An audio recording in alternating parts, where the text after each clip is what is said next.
నిర్వీర్యం చేయడమే కాకుండా దాదాపు వేల కోట్ల రూపాయలు పంచాయతీల ద్వారా అభివృద్ధి చేయాల్సిన నిధులన్నింటినీ కూడా దారి మళ్లించడం జరిగిన సంగతి అందరికీ తెలిసిందే.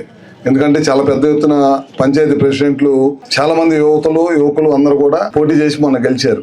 ఏ పని చేద్దామని ఆశతో గెలిచారో వాళ్ళందరూ కూడా ఆశలన్నీ అడియాశలు అయిపోయినాయి. ఎందుకంటే ప్రభుత్వం సరిగ్గా గ్రామాల్లో నిధులు సక్రమంగా ఇవ్వకపోవటం వల్ల గ్రామాల్లో అభివృద్ధి అంతా కూడా కుంటిపడి చాలా ఇబ్బందిమైన పరిస్థితులు ఏర్పడ్డాయి. గతంలో చంద్రబాబు గారు ఉన్నప్పుడు చాలా పెద్ద ఎత్తున మనం సిమెంట్ రోడ్లు వేయటం కానీ, ఊర్లో డ్రైనేజ్ కట్టడం కానీ, ఈ పొడి చెత్త తడి చెత్తని సపరేట్ చేసి ఊరు బయటకు తీసుకెళ్ళి అక్కడ పెట్టడం కానీ, ఇవన్నీ చాలా కార్యక్రమాలు, గ్రామాల్లో హై స్కూల్స్ డెవలప్ చేయటం కానీ, ఎప్పటికప్పుడు ప్రజలకి ఏదైతే అవసరం ఆరోగ్యానికి సంబంధించి సీఎం రిలీఫ్ ఫండ్లు ఇవ్వటం కానీ, పెన్షన్స్ అందించడం కానీ అన్నీ కూడా చేసాము. భర్త చనిపోయితే భార్యకి ఇమీడియట్గా నెల రోజుల్లోనే పెన్షన్ ఇచ్చేవాళ్ళం. కానీ గడిచిన 5 సంవత్సరాల్లో పెన్షన్ రావాలంటే దాదాపు భర్త చచ్చిపోయిన తర్వాత భార్యకి సంవత్సరం పట్టేది పెన్షన్. ఇట్లాంటి ఎన్నో కార్యక్రమాలు ప్రజలకు ఇసుగు పుట్టి ఇవాళ ఈ కూటమి ప్రభుత్వాన్ని చాలా పెద్ద ఎత్తున గెలిపించడం జరిగిందనమాట. ఏ నమ్మకంతో అయితే ప్రజలు ఈ ప్రభుత్వాన్ని గెలిపించారో ఆ నమ్మకాన్ని ఎప్పుడు కూడా చెడ్డపేరు తెచ్చుకోకుండా ఉండేదానికి ప్రతి కార్యక్రమం, మొదటి కార్యక్రమే ముఖ్యమంత్రి గారు కానీ, ఉప ముఖ్యమంత్రి కానీ, మంత్రివర్గం కానీ, ఎమ్మెల్యేలు కానీ అందరూ చెప్పింది ఏంటంటే, మనం గ్రామాల్లోకి వెళ్ళి గ్రామాల్లోనే ఏదైతే ప్రజలకు అవసరమో ఆ పనులన్నీ గ్రామ సభల ద్వారా గుర్తించి వాళ్ళకి తగినట్టుగా ఒకే రోజు అన్నీ చేస్తామని చెప్పడం లేదు, కానీ ఒక్కొక్కటి ప్రయారిటీ ప్రకారం తీసుకొని అన్నీ కూడా పూర్తి చేయాలని చెప్పి ఈ ప్రభుత్వం ఉద్దేశం. మీరు చూస్తూ ఉన్నారు, పెన్షన్లు గతంలో 200 నుంచి 1000 రూపాయలు చేసాం. తర్వాత 1000 రూపాయల నుంచి 2000 చేసాం. కరెక్ట్గా 5 నెలలు ఇచ్చాం 2019లో. తర్వాత 2000 నుంచి 3000 చేయడానికి గడిచిన ప్రభుత్వానికి 5 సంవత్సరాలు పట్టింది. మనం చెప్పిన మాట చెప్పినట్లు అధికారంలోకి వచ్చినామంటే 3000 నుంచి 4000 చేయడమే కాకుండా అందరికి కూడా తెలిసిందే, మొదటి నెలలో పాత ఏప్రిల్, మే, జూన్ ఈ 3 కూడా కలిపి 7000 రూపాయలు ఇవ్వటం జరిగిందనమాట. వికలాంగులకైతే 3000 నుంచి 6000 చేసాం. అదేవిధంగా బాగా పూర్తి స్థాయిలో ఇబ్బంది పడే వికలాంగులకైతే ఇంకా 100% వికలాంగులకైతే దాదాపు 15,000 రూపాయలు ఇవ్వటం జరిగింది. ఆ కేసులు 100% వికలాంగులు ఇంకా కొంతమంది ఉన్నారు, వాళ్ళకి ఆ పెన్షన్ రావట్లేదని ఎక్కువ గ్రామాల్లో చదువుతుంది. అది ఒకసారి జాగ్రత్త తీసుకోవాల్సిన అవసరం ఉంది. అదొకటి. ఇట్లా అది కాకుండా ఇంకోటి మెయిన్, ఈ ప్రభుత్వం అధికారంలోకి రాగానే భూ చట్టాన్ని రద్దు చేసాం అనమాట. ఏ చట్టం ద్వారా ప్రజలు భయపడ్డారో ఆ భయపడిన దాన్ని విముక్తి కలిగించాం ప్రజలకి. ఆ చట్టం నుంచి భయపడాల్సిన అవసరం లేదు, మేము ఉన్నామని చెప్పి చాలా పెద్ద ఎత్తున ఆ రోజు ముఖ్యమంత్రి గారు ఆ చట్టాన్ని సంబంధించిన పేపర్లను కూడా తిరిగేటప్పుడు ఎలక్షన్ క్యాంపెయిన్లు తిరిగేటప్పుడు దాన్ని చించేయడం జరిగింది. అది మొదటి క్యాబినెట్లో పెట్టేసి ఆ భూ చట్టాన్ని ప్రజలకి ఇబ్బంది కలగకుండా విముక్తి కలిగించాం. ఎందుకంటే ఎవరన్నా భూమి కొనుక్కొని ఇక్కడ లేకుండా అమెరికా కానీ ఎక్కడన్నా బయటకు వెళ్ళి చదువుకోవడానికి కానీ, లేకపోతే ఉద్యోగాలు చేసుకోవడానికి బయటకు వెళ్ళిన వాళ్ళు కానీ, లేకపోతే పనులు చేసుకోవడానికి బయటకు వెళ్ళిన వాళ్ళు ఎవరన్నా ఆ భూమి తెలియకుండా మార్చుకుంటే కనుక 3 నెలలు కనుక వాళ్ళు చూసుకోకపోతే వాళ్ళు ఆ భూమి పోయిద్ది. మళ్ళీ వాళ్ళు అప్పీల్ చేయాలంటే, హైకోర్టుకి వెళ్ళి అప్పీల్ చేయాలంటే అది సాధ్యపడేది కదా. హైకోర్టులో చాలా ఎక్కువ డబ్బులు పెట్టి హైకోర్టులో మరి తిరగాలంటే సాధ్యం కాదు. ఇది ప్రజలకు చాలా ఇబ్బంది కలిగిద్ది అని చెప్పి ఆ చట్టాన్ని కూడా రద్దు చేయడం జరిగిందనమాట. ఇట్లాంటి వచ్చిన 2-3 మాసాల్లోనే కొన్ని నిర్ణయాలు తీసుకోవడం జరిగింది ఈ ప్రభుత్వం. ముఖ్యంగా అన్నా క్యాంటీన్లు రద్దు చేశారు. దాదాపు టౌన్స్లో చాలామంది పేదలు ఉంటారు. పొద్దునే రిక్షా కార్మికులు కానీ, లేకపోతే సిమెంట్ పని చేసుకుంటా కార్మికులు కానీ చాలామంది ఉంటారు. వాళ్ళందరూ కూడా భోజన సదుపాయంతో దాదాపు పొద్దున కానీ, సాయంత్రం కానీ, పొద్దునే మళ్ళీ టిఫిన్ కానీ దాదాపు ఒక్కోసారి 500 మందికి పెట్టేవాళ్ళు. అదన్నిటిని రద్దు చేస్తే మొన్న ఆగస్టు 15-16 తారీఖుల నుంచి మళ్ళీ అద్దంకిలో కూడా ఓపెన్ చేసి దాని ద్వారా చాలామందికి భోజన సదుపాయాలు కూడా మళ్ళీ అన్నా క్యాంటీన్లో ఓపెన్ చేసి చేస్తూ ఉన్నాం. దానికి కూడా చాలామంది, చాలా పెద్ద ఎత్తున ప్రజలు కూడా ముందుకొచ్చి దాదాపు నాకే ఆ రోజు 1-2 లక్షల రూపాయలు అన్నా క్యాంటీన్ సాయం చేయడం కూడా జరిగింది. అంటే ప్రజల దగ్గర నుంచి కూడా మంచి కార్యక్రమం చేస్తే ప్రజలు ఎప్పుడు కూడా ప్రభుత్వాలు వెంట ఉంటారని చెప్పడంలో కూడా ఏమాత్రం కూడా ఆసక్తి లేదు. ఇంకోటి ఏంటంటే, ముఖ్యంగా మనం పెన్షన్స్ ఇచ్చాం, కొంతమంది ఇంకా పెన్షన్ రావట్లేదని చెప్పి చాలామంది చెప్తా ఉన్నారు. అన్నీ కూడా తొందరలోనే పెన్షన్స్ మళ్ళీ కొత్త ఇచ్చే కార్యక్రమం తీసుకుంటా ఉన్నాం. ఆ లోపల ముఖ్యంగా పెన్షన్స్ అన్నిటిని కూడా రెడీ చేసి పెట్టుకుంటే కనుక ఖచ్చితంగా ఆ పెన్షన్స్ అన్ని కూడా తప్పకుండా ఇస్తాము. ఇంకోటి ఏంటంటే 104 ఉంది కదా, మన ఊరు వస్తుందా 104? ఈ మెడిసిన్స్ తీసుకొని వస్తుందా? ఈ గ్రామం నెలకోసారి 15 రోజులకు ఒకసారి 104 వస్తుందా రావట్లేదా? దాంట్లో షుగర్కి సంబంధించి, బీపీకి సంబంధించి ట్యాబ్లెట్లు ఉంటలేదా, ఇస్తున్నారా లేదా?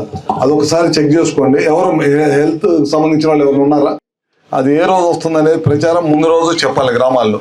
చెప్పి మెడిసిన్స్ షుగర్కి బీపీకి గ్రామాల్లో చాలా మంది అడుగుతా ఉన్నారు. నేను ఎలక్షన్ టైంలో తిరిగేటప్పుడు చాలా మంది ఆ కంప్లైంట్ ఇచ్చారు నాకు. అందుకనే అది ప్రత్యేకంగా నేను రాసుకొని రాగానే అడుగుతుంది. అందుకని దాన్ని ముందు దృష్టి పెట్టుకుని, ఎందుకంటే చాలామంది షుగరు బీపీలు ఎక్కువ ఉంటున్నాయి గ్రామాల్లో.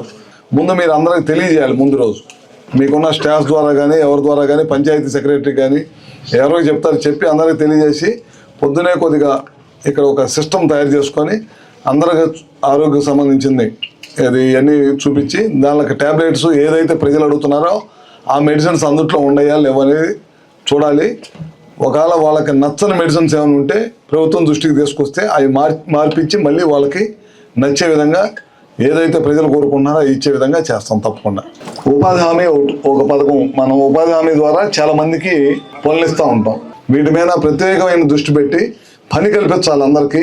దానికి అందరికీ పని కల్పించాలి. దాంట్లో ఎవరికి ఇబ్బంది ఏమీ లేదు. ప్రతి ఒక్కరు కూడా పని చేయాలి. ప్రతి ఒక్కరు అడిగిన వాళ్ళకి పని లేదు అని చెప్పకుండా ఇవ్వండి. అందరికి పని ఇవ్వండి. చాలా మంది డ్రైనేజ్ తో పాటు సీసీ రోడ్లు కట్టమని చెప్తున్నారు. ఈసారి ఎక్కడైనా మనం రోడ్డు వేసేటప్పుడు డ్రైనేజ్ కూడా ఏదో ఆకారం కోసం కట్టడం కాదు. నీళ్లు పోవాలి, బయటికి కనెక్షన్ ఉండాలి.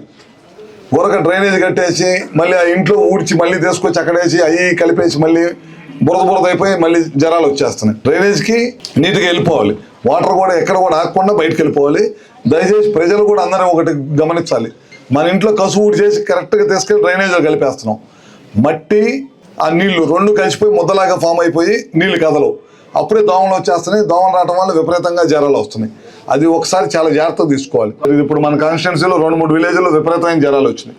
ఏంటంటే మెయిన్ ప్రాబ్లం డ్రైనేజ్ వ్యవస్థ, లేకపోతే నీళ్లు నిలబడిపోవటం, వాటి వల్ల జ్వరాలు అమ్మడిపూడి ఒకటి ఎన్నిట్లో విపరీతంగా 2-3 ఊర్లో విపరీతమైన జ్వరాలు వచ్చేసినాయి. జ్వరాలు వచ్చిన తర్వాత క్యాంపులు పెట్టి మెడిసిన్స్ ఇచ్చి హాస్పిటల్ చేరటం కంటే ముందే శుభ్రంగా పెట్టుకుంటే కనుక జ్వరాలు రాకుండా ఉంటాయి. అది జాగ్రత్తలు తీసుకోవాల్సిన అవసరం ఉంది. శ్మశాన వాటికలకి ప్రహరీ గోడలు అడుగుతున్నారు. బీసీ ఎస్సీ 2 శ్మశానంకి ప్రహరీ గోడలు అడుగుతున్నారు. సిమెంట్ రోడ్లు డ్రైన్లు అడుగుతున్నారు. ఎస్టిమేషన్ ఏదైతే మిగిలిపోయిందో సిమెంట్ రోడ్ డ్రైను. ఇంకోటి ఎక్కడైతే డ్రైనేజ్ లేదో అదొకటి లెవెల్స్ పెట్టి జాగ్రత్తగా చేయండి. అవి ఒకటి.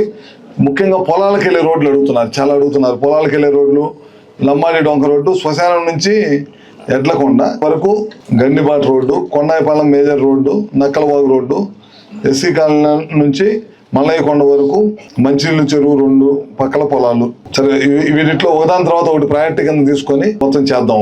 ఒకదాని తర్వాత ఒకటి తీసుకొని చేద్దాం. డ్యామేజ్ పోల్స్ కానీ లో వోల్టేజ్ ఉన్న చాట కొత్త సబ్స్టేషన్స్ ప్రపోజ్ చేయడం కానీ. ముఖ్యంగా ఏంటంటే ఎంఆర్ఓ గారు, ఇప్పుడు మనం గతంలో ఏంటంటే 132 సబ్స్టేషన్ కోసం ప్రపోజల్ పెట్టాను. ఏల్చూరు దగ్గర గవర్నమెంట్ సైట్ ఉంది 8 ఎకరాల దాకా. ఆ సైట్ని మీరు అర్జెంటుగా ఇమీడియట్గా రేపు ఎల్లుండి లోపల నాకు ఆ సైట్ని హ్యాండ్ ఓవర్ చేయాలి. దాదాపు మనం పోయినసారి గవర్నమెంట్ ఉన్నప్పుడు కిరణ్ కుమార్ రెడ్డి గారు ముఖ్యమంత్రిగా ఉన్నప్పుడు ఒకసారి మనం అక్కడ 132 సబ్స్టేషన్ సింగరకొండ దగ్గర చేసాం. చేయబట్టి వాళ్ళ ఆ చుట్టుపక్కల ప్రాంతాల్లో ఇబ్బంది లేకుండా మనం కరెంట్ ఇవ్వగలుగుతున్నాం. అది కాకుండా మొన్న ఈ మధ్య కొమ్మాలపాడులో కూడా మన సబ్స్టేషన్కి సరిపోతే కరెంట్ అడిషనల్గా ట్రాన్స్ఫారం పెట్టించాం. పెద్ద ట్రాన్స్ఫారం. ఇప్పుడు ఎంత కెపాసిటీ ఉందో అంతే కెపాసిటీ ట్రాన్స్ఫారం మనం మళ్ళీ మొన్న 1,20,00,000 రూపాయలు పెట్టి మన కాన్స్టిట్యున్సీలో 5 ట్రాన్స్ఫారాలను పెట్టించాం 6 కోట్లతోటి. ఏమంటే పెంచాలి, పగలపూటే కరెంట్ ఇవ్వాలి, 9 గంటలు పగలపూట కరెంట్ ఇవ్వాలనే ఉద్దేశంతో ఉన్న ట్రాన్స్ఫారమే కెపాసిటీ పెంచాం అనమాట. అగ్రికల్చర్ కనెక్షన్స్ మాత్రం ఇమీడియట్గా మీరు ఏం చేస్తారంటే మళ్ళీ వర్షాలు పడితే మనం స్తంభాలు ఎత్తలేం కాబట్టి ఎక్కడైతే కనెక్షన్ ఉందో అన్నిటికి ముందు స్తంభాలు ఎత్తిచ్చేసేయండి. స్తంభాలు ఎత్తిచ్చి దిమ్ము కట్టించండి. రేపు మనకి కేబుల్ను ట్రాన్స్ఫార్మర్ వచ్చినప్పుడు ఇమీడియట్గా తీసుకొచ్చి బిగించేద్దాం. అవి మాత్రం అగ్రికల్చర్ కనెక్షన్స్ మొత్తం తీసుకొని ఇమీడియట్గా చేపించే కార్యక్రమం చేయండి. ఇప్పుడు ఇంకోటి కూడా చెప్తున్నారు, మన గవర్నమెంట్ ఒకటి కేంద్ర ప్రభుత్వం తీసుకొచ్చిన దాన్ని గతంలో గవర్నమెంట్ దాన్ని అందిపుచ్చుకోలేకపోయింది. ఇప్పుడు మన చంద్రబాబు నాయుడు గారు ఏంటంటే మనం దాన్ని తీసుకొని చేద్దాం అంటున్నారు. ఎక్కడైతే సబ్స్టేషన్స్ ఉన్నాయో అక్కడ కనుక ఒక 3 మెగావాట్లు కరెంటు, అంటే ఒక్కొక్క మెగావాట్కి 4 ఎకరాలు పట్టింది. 12 ఎకరాలు 13 ఎకరాలు ఇస్తే కనుక వాళ్ళకి ప్రభుత్వం కౌలు ఇచ్చింది. ఆ యూనిట్ పెట్టుకునే వాళ్ళకి అక్కడ కరెంట్ తయారు చేసి సోలార్ ఉత్పత్తి చేసి దాని ద్వారా సబ్స్టేషన్కి ఇచ్చేస్తారు. సబ్స్టేషన్కి 11 kV లైన్కి ఇస్తారు. మళ్ళీ అదే పవర్ని మనం మళ్ళీ ఉచిత కరెంట్ కింద మనం వాడుకుంటా ఉన్నాం. అట్లా కుసుమ అని చెప్పి ఒక కార్యక్రమం తీసుకొని దాని ద్వారా చేస్తుంది. అదే కాకుండా మళ్ళీ ఇంకోటి ఏంటంటే ఇళ్ళకు కూడా 3 కిలోవాట్ల దాకా ఇళ్ళకు కూడా పైన రూఫ్ టాప్ కింద మనం పైన సోలార్ పెట్టుకొని కరెంట్ బిల్లు ఎక్కువ వస్తున్నాయి మధ్యకాలంలో. ఆ కరెంట్ బిల్లు తగ్గించుకోవడం కోసం మనం పైన రూఫ్ టాప్ లో సోలార్ పెట్టుకుంటే కన్నా పగలపూట మనం వాడుకోవడానికి విద్యుత్తును మనమే తయారు చేసుకోవడం అనమాట. అది బయట చాలా మంది ఏమడుగుతున్నారంటే రేట్ ఎక్కువగా ఉందని అంటున్నారు. కేంద్ర ప్రభుత్వం 3 కిలోవాట్ల దాకా సబ్సిడీ ఇస్తుంది. ఒక 70,000-80,000 దాకా సబ్సిడీ వచ్చింది. మిగతాది రైతులు కానీ ఊర్లో ఇళ్లలో ఉన్న వాళ్ళు కానీ పెట్టుకోవడం ఖర్చు అవుతుందని చెప్పి దానికోసం ఒక బ్యాంక్ వాళ్ళతో మాట్లాడుతున్నాం. తొందరలో కనుక బ్యాంక్ వాళ్ళు కనుక ముందుకు వస్తే కనుక మన ఊర్లో వాళ్ళకి ఇబ్బంది లేకుండా చేతికి డబ్బులు పడకుండా చేసేదానికి ప్రయత్నం చేస్తున్నాం. కేరళ లాంటి రాష్ట్రాల్లో చేశారు. మన రాష్ట్రంలో కూడా దాన్ని ఏ విధంగా చేయాలని చెప్పి చూస్తున్నాం. అది కూడా తొందరలోనే. ఇప్పుడు ఇవన్నీ చెప్పడం కంటే చేసి 1-2 చేసి చూపిస్తే అప్పుడు అర్థమైంది. వారు చెప్తూ పోతుంటే ఇవన్నీ అవుతాయా పెడతాయని అనుమానం వస్తూ ఉంటుంది అనమాట. ఎక్కువ చెప్పి మైండ్లు జరగొట్టదలుచుకోవాలా. ఈ చేసి చూపిస్తే అప్పుడు అర్థమైంది. 1-2 చేసి చూపిస్తే మనకి ఇది పోయినసారి మనం ఇట్లా అనుకున్నాం. బోర్ వేసి సోలార్ పెట్టాం. 5 లక్షలు అయ్యే బోర్ని ఎస్సీ ఎస్టీలకి అయితే 6,000 తోటి వేసాము. ఓసీలకి అయితే 25,000 తీసుకున్నాం. సోలార్ ప్లేట్లు బిగించి చాలా వరకు చేసాం అనమాట. అట్లానే చేసి చూపించిన తర్వాత దాని మీద రిజల్ట్ వచ్చిన తర్వాత అందరికి అర్థమైంది. లేకపోతే కనుక అది కన్ఫ్యూజన్గా ఉండింది. ఈ ఒక కార్యక్రమం చేసిన తర్వాత అప్పుడు మీ దృష్టికి తీసుకొస్తాం. పిల్లలు చదువుకునే స్కూల్స్ కూడా గదులు కావాలన్నారు. దాంతోపాటు చుట్టూరుగా ప్రహరీ గోడలు కావాలన్నారు. అవి ఒకటి. ఎస్సీ ఎస్టీ శ్మశానాలకి గోడలు, ఎస్సీ బీసీ అన్ని శ్మశానాలు గోడలు కట్టాలన్నారు. ఇవన్నిటిని కూడా మనం ఇవాళ మళ్ళీ చెప్పాము. రోడ్లు వేసేటప్పుడు ఓన్లీ రోడ్లే కాకుండా రోడ్లతో పాటు డ్రైనేజ్ కూడా కట్టమని చెప్పాము. ఇవన్నిటిని కూడా ఈ గ్రామ సభ ద్వారా మనం తీర్మానం చేసుకొని రాబోయే రోజుల్లో ప్రభుత్వం నుంచి వచ్చిన ఫండ్స్ని ఒకదాని తర్వాత ఒకటి తీసుకొని ఒక్కొక్కటి కంప్లీట్ చేసుకుంటూ ముందుకెళ్ళటమే ఈ గ్రామ సభ ఉద్దేశం.